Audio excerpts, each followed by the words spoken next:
Thank you so much for your presentations. I wanted to ask a bit more if you could tell us about the response to such work. Olivier, you did your work with MSF, and then it got published broadly to include all of the missions that you did. And Jonathan, you do several talks, and Malu as well, and George, critic, teacher. I mean, in a world where we're constantly overwhelmed with tragedies and information, and Malu, you already raised the issue of a picture that is worth 1,000 words and the effect of such imagery as opposed to something else. So at a time where we're constantly overwhelmed with so much that is happening, how do we still keep up the empathy? Do we still keep up how do we channel such work into more work that creates the change or the disruption that the artists are hoping for, the populations that have been displaced? I guess my question is about, like, where's the hope and the optimism in all of this? Because it's really a lot to take in. Whoever would like to start. I think that there is a greater interest now than there ever was. And I'm curious why that is. Is it really just 9/11 and the Arab Spring or Arab Awakening? Like, what is it? Or has the world really shrunk? The one thing that I have noticed is that as our media kind of falls away, and I'm not saying, I don't believe that's a good thing myself, but as these documentary images fall away, or I think it's really the storytelling, authentic voices, they do count. And that there's something very powerful about in-depth reportage. Now how that's, I'm wondering myself about illustration and comics and that visual, like telling stories both visually and through words. Why is the impact so great? Is it because we're really getting closer to the people? And I'm very interested in that, like without that mediation. For the book that I did with Zahra Marina and Nawara Mahfouz Syria Speaks, we really kept that as a platform for those voices. Like I didn't want to stand, the editors, we didn't want to stand between. We wanted that distance between the reader and the people who are addressing the reader to be very close. How's that done? That's like creative and artistic strategies, but there is more of an interest. But I think that the work that you've seen this morning, it is being done. Talking about the response to my work, I had a really nice experience when I came back from Domi's refugee camp. I was invited to do work in progress exhibition in Geneva, in Lucerne in Switzerland at the comic book festival at the Fumetto. And I was creating new work in an exhibition space, and I also had work I've done already of Syrians I met in Domis that was hanging on the walls. And it was interesting for me to see how people who look at my work interact and react to it. And I was there for 3 or 4 days, and I noticed that there was one elderly couple. They came into the exhibition, and they probably spent an hour and in the show, and they looked at all the drawings, they read all the texts. And I'm not used to this process because I publish in magazines and newspapers, and I hardly had any exhibitions before. So it was interesting for me to see how people react to the work. And they came back the next day, and they looked at the work again. And then they approached me and told me they were in the mid-60s, late 60s, and they told me that over the last 40 years they've been seeing so many photos and magazines and newspapers and films in the news about refugees being displaced on the run in distress, and they became really hardened because it doesn't affect, they told me seeing these things in the news at 8 o'clock in the evening doesn't affect them anymore because they've seen so much of it. And they said, but there's something in the drawings that made them reconnect with the people on a different level. And I guess with a comic, with drawings, you can, this is, I guess, a unique medium. I guess you could do this with photography as well, but you can combine pictures with speech bubbles, with text that directly talk to the viewer.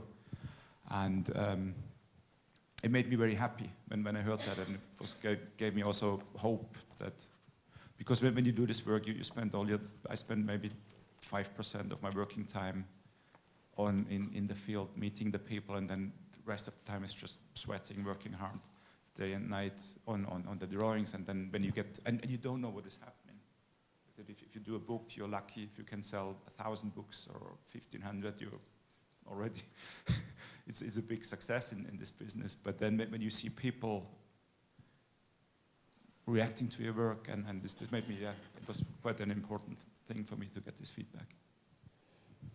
Jonathan, would you like to add anything? Oh, Jean, sorry, I didn't. Please go ahead, Jean. No, I think the main question that you asked was the source of information that we are getting is through the media, the social media, and anything that is connected to the internet, whatever screen. You know, we see on the screen things. And usually all what we see is also ephemeral, and even the news, we have it, it goes. So people pass with no names, areas or cities that we don't remember even, the names of this city. We might remember, this is Syria, oh, this comes from whatever, Libya, etc. But what the illustration or the comics gives is not the information, it is the added value of the expression. You know, when a drawing is done, like Olivier or like Zero Calcare, etc., and so on, these people are not going to document only, even if they are drawing the little lamp and the little girl and the blanket, etc., but the added value, or what they call now augmented reality, which is, this is the augmented reality that the comics is doing, and the illustration is the expression. We can, in illustration, that in movie you can't, in documentary you can, in other medias or photos you can't, is that you can add the expression of the situation itself. And this, I think, shows clearly what the artist can do, right? And you can't put, let's say, express that woman carrying the burden of life, of humanity, and at the same time fighting. How can you express it in a movie or in a photograph? Zero Calcare put this girl, fighter, wearing the free fighter dress, and having all really the details of her life as a mother, as a house keeper, as a teacher, as a fighter, etc. on her. So that added value that illustration can give is what I call the expression, how to draw graphically an expression, an emotion, or the essence of a situation. And this, I think, only illustration. And other thing, these artists give names to their people. They give faces to these people, and when you encounter them in an exhibit or in a book, as if you have this personal encounter with them, not sitting on a screen with other people and they pass and go, and you don't forget even how they look like and something like that. So there's this also personal attitude and personal relation with them. I think that's the powerful, if you want, the strength of the little line and the little color on a page. I keep going back to this idea of the intimacy of the drawing, the intimacy of the line. Somehow the line is very pliable. It can give us in-depth emotion. It can also give us social context. It really can, in certain hands, the meaning can be bottomless. And I feel that we're trying to touch something that's real as all these images go by, as we hear of those big numbers, as we hear stories, as we try to sort nationalities, it all I think it goes down to that, but I'm not sure, because I deal mainly with words and some images.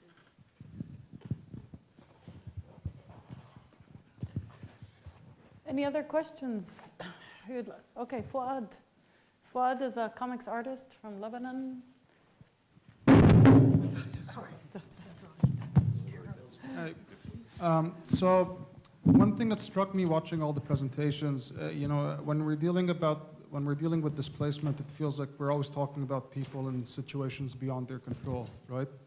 So how do you feel sort of comics, especially in terms of narrative, gives you the opportunity to give these people more agency? Yeah. So overall, it felt like there's this sort of theme where all these stories depict people in situations beyond their control. So how do you use these narratives to sort of give them back agency over their lives? Does that make sense? Yeah. I think. Yeah, I guess I just let the people speak for themselves. I don't really write about my experience, about these encounters. I present the people through my drawings. I give them a platform and basically let them do the talking and introduce themselves to an audience. And yeah. I think the main role of all these artists or all these script writers, etc., is, especially in comics, I don't know, in illustration, is that the artist is a reflector. It's not like a movie maker who have already a script or a news anchor who wants a specific line to take from this refugee or this situation, etc. The artist goes to these places, even if they are in memories, like the Armenian genocide, etc., as a reflector. And as a reflector, not only of the event itself, but a reflector of the emotions. And that's why all these, let's say, like Metz Yagern about the Armenian genocide, they are not realistic. They are not like the camera is taking, etc., and so on. They are the reflection of expressions. They are a reflection of emotions. And this is what the artist, I think, is doing rather than going and documenting, if I answered your question, I don't know.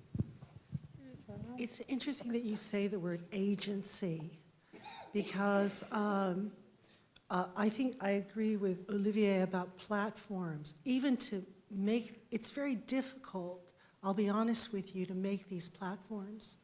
And if you go back to 2000 in Beirut, there were not many people, there were not many places that were willing to make platforms for these voices.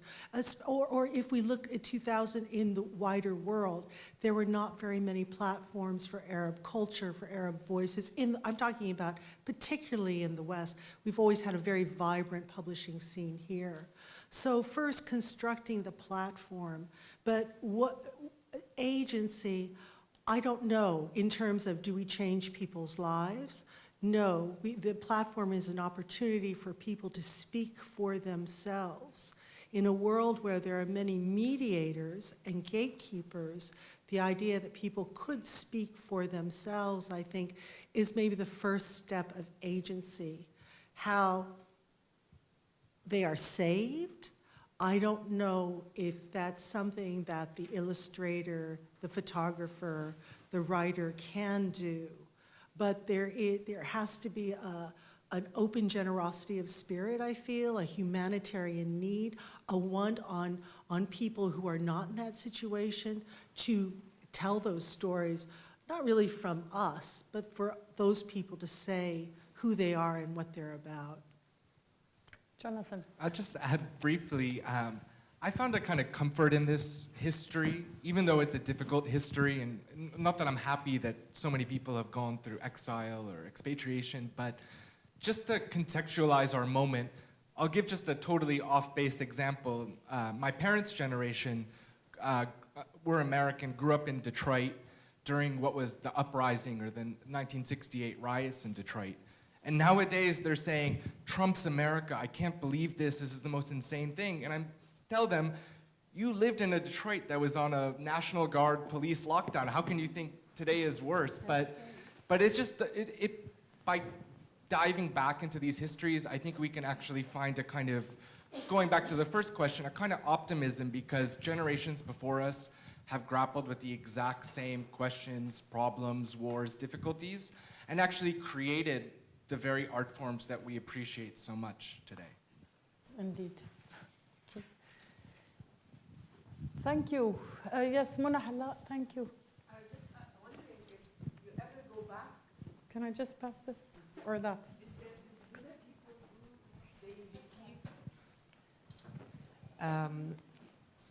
Did you ever know if your publications go back to the people who were illustrated to this? Do they see their stories? Like would Muhammad have a copy of this book at some point and see for his family how his story is being told? I'm interested to see, because when we do oral history, I'm working now with the fishermen in Ras Beirut, and it's like the first thing I thought about is that I want them to know how this is being told. It's not like taking the story from them and everybody else knows how it's being told except them. And I think this is, I don't know, I think this is an ethical responsibility to make sure this, this document or this, what we're showing the world is shown to the people themselves. I just wanted to know that. Yes, I do send, at the beginning of the project, I didn't take the contact details of Mohammed, of Ahmed, and Habib, what makes me very annoyed with myself, because I would have loved to have sent them the finished book or the magazine, and but I'm in contact at the later stage. I wrote down all the email addresses and phone numbers. I guess phone numbers are changing all the time, and people are on the move, but I contacted some of the people, like for example, Ahin, the psychotherapist from I met in Domis, and I just sent her a book, the English. No, I sent her the German edition because I asked her if she wants the English or the German one, but she said she wants the German one because she is learning German at the moment. And she wrote back to me, and she was very kind of thankful, appreciated that I sent her the book, and she. I didn't ask her what she thinks about her portrait. I just sent it to her, and I think she really found it interesting. She liked it, and I hope that she's going to show the drawing of her to her child, to little. I forgot his name, but he was just born a year before I met her, and I hope that he will be able to look at it and see his mother through my eyes, maybe at some stage. And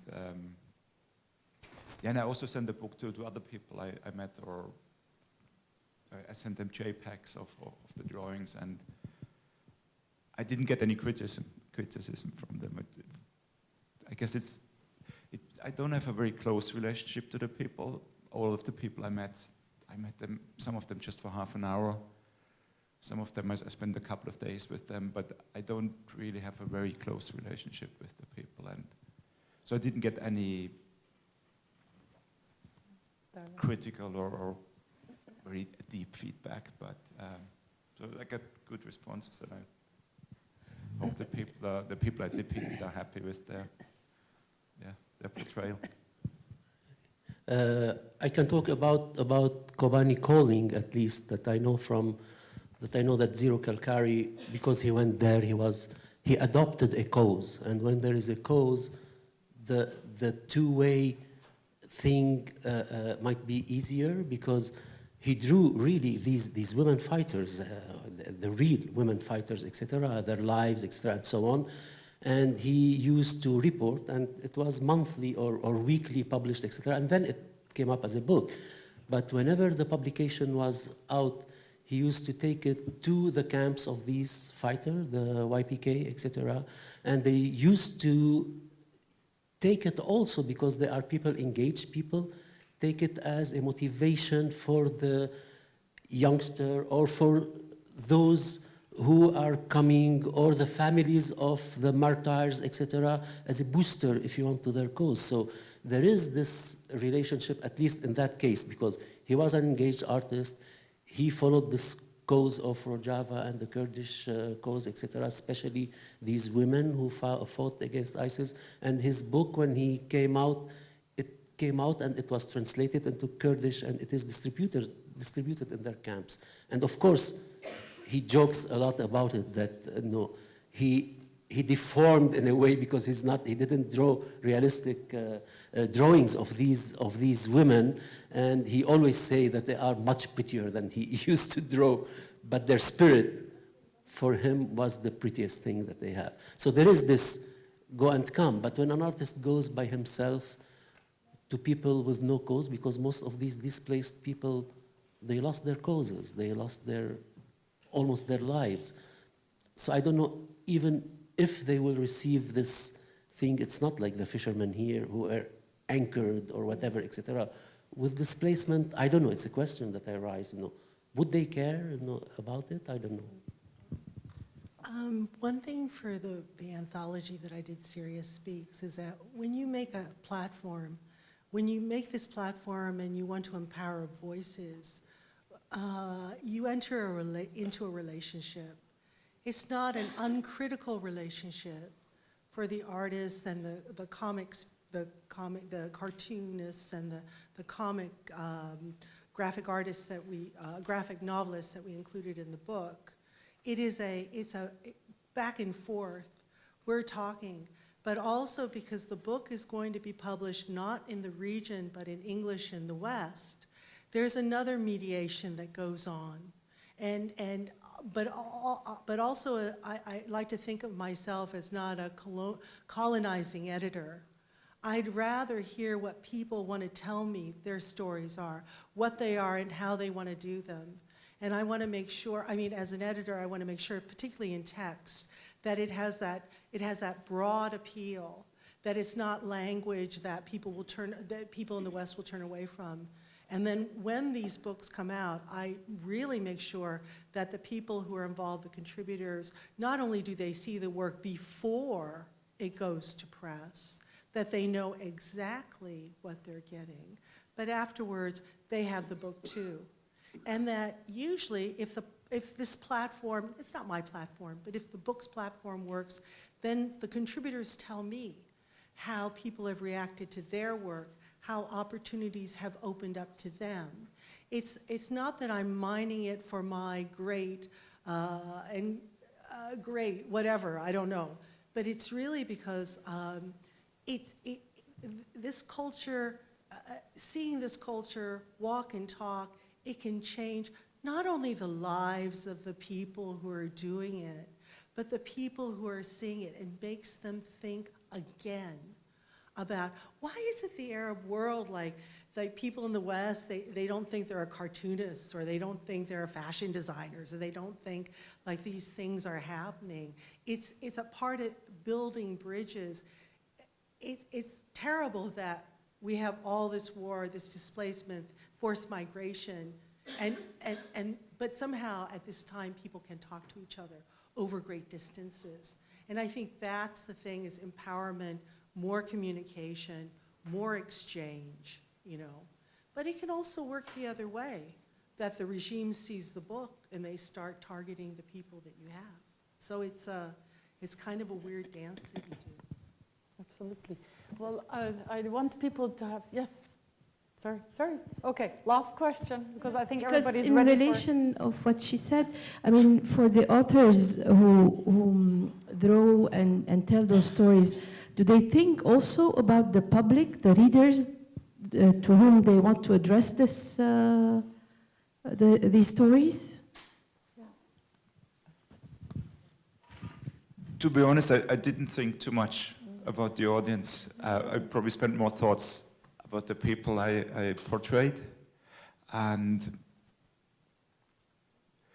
I guess for me, what is interesting in this context is that I got a grant from the Arts Council England that gave me some money to work on this project, and they give you the money and they ask you in return that you do exhibitions, that you do talks.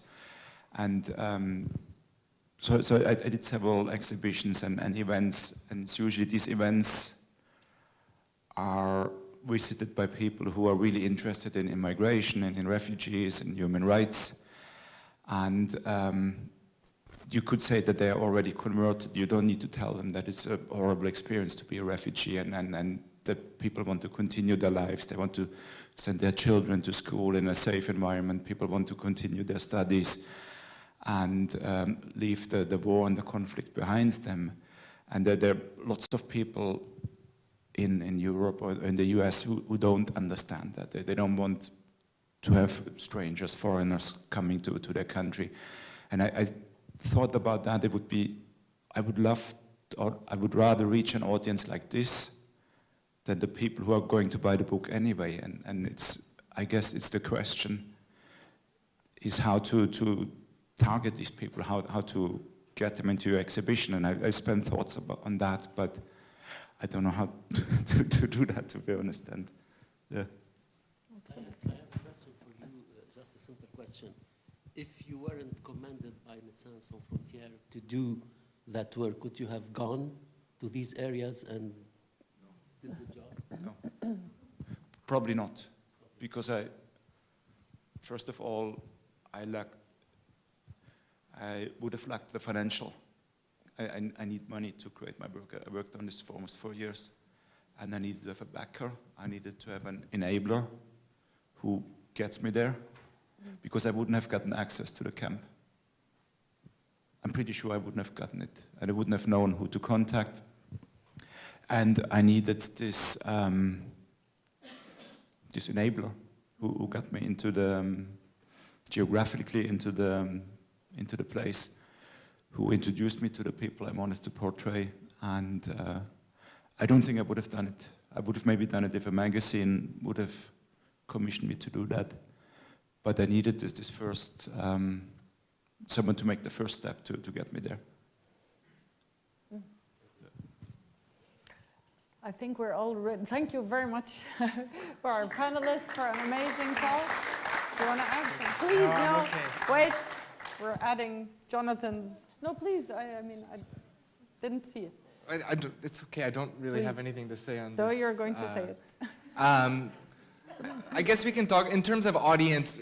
I'm a journalist writing usually about comics and art and culture, so it's a bit of a flip of, the audience really does come first, because like you had just mentioned, people, when I say I work on cartoonists in the Arab world, they have, in the West or in Boston where I'm living, they have no idea that such a thing exists, so you really have to hold their hand, and while also being deeply committed to the research and the stories and the facts, and not distorting it to oversimplify it. So I think it's a huge balance between these two components, which is the responsibility to introduce many of the people here's works to new audiences, and thus you have to be quite slow and careful and detail-oriented with the histories, but also to not undermine and make it too easy to understand, because these are complex, controversial issues. I'm really glad that you added that, so that I didn't cut it off. Thank you so much for being with us and for